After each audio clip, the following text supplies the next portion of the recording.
For this video, we're going to demonstrate an assessment of subtalar joint mobility. Hopefully you've already watched the video on the Taillow curl joint mobility. The techniques are very similar, and so if you haven't already watched that, go back and take a look at that before moving on to the subtalar joint.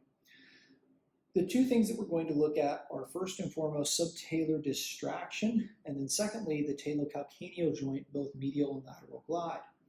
For subtalar distraction, the setup is very similar to what we saw with our Taillow curl joint distraction. There's some debate on whether or not there actually is a difference between these two because the joints are so interspaced, located very, very closely together. They're interconnected.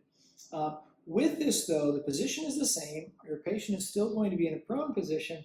The only difference now is that your mobilizing hand is going to move distally onto the calcaneus, and that's where you're going to be placing the force. Whereas for the Taillow curl joint, the force was placed more so through the neck of the talus with your anterior mobilizing hand. The stabilizing hand then is going to move to the talus. The idea being that you're going to stabilize the talus and only then provide mobilization to the calcaneus. You can already begin to see how this argument begins to unravel a little bit as these joints are very interconnected and likely there's distribution of force to both. What this would look like, though, is we're going to have our individual flex the knee up. Again, our mobilizing hand is going to move to the distal calcaneus. Our stabilizing hand is going to find the neck of the talus. Now, again, challenging to stabilize the talus. Do the best you can. You're going to provide more of a squeeze with a lumbrical grip to try to grab a hold of that talar neck. And then your mobilizing hand is going to be back here on the more proximal calcaneus. So you need to palpate, find the calcaneal tuberosity. And then from here, your line of force is going to be slightly angulated. So it would look like this. Okay, so that would be subtalar distraction.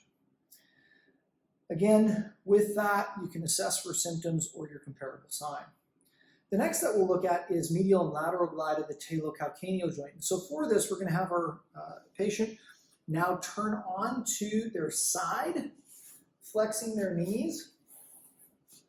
I find that placing a pillow is sometimes helpful in between the knees just for comfort, specifically if you have an individual that's a little bit more bony or thin.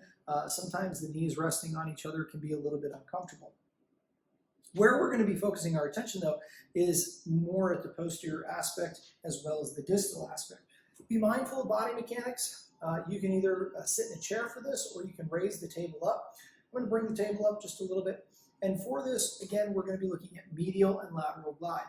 Medial glide of the calcaneus is going to improve calcaneal eversion within our hind foot or rear foot, and inversion more anteriorly where we find the forefoot. We, again, are going to do this in a side lying position.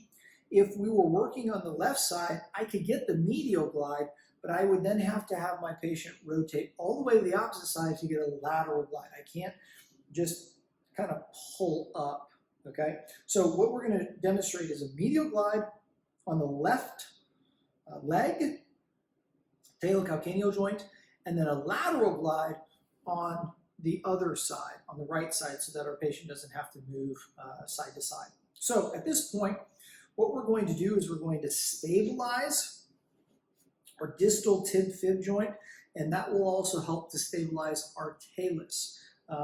From this position, we can use the thenar eminence to grasp the lateral aspect of the calcaneus. So we're stabilizing here, mobilizing with my left hand, and we're going to glide medial on that calcaneus.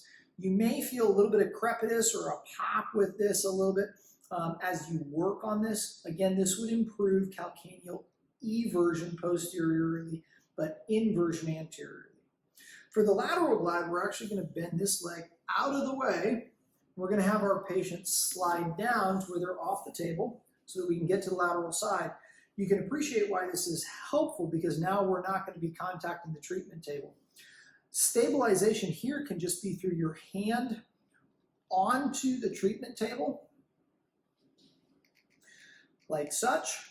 Again, thenar eminence is going to contact now the medial aspect of the calcaneus. A lateral glide of the calcaneus on the talus is going to improve calcaneal inversion posteriorly and eversion anteriorly, again in a sideline position. And so here we would go in this position.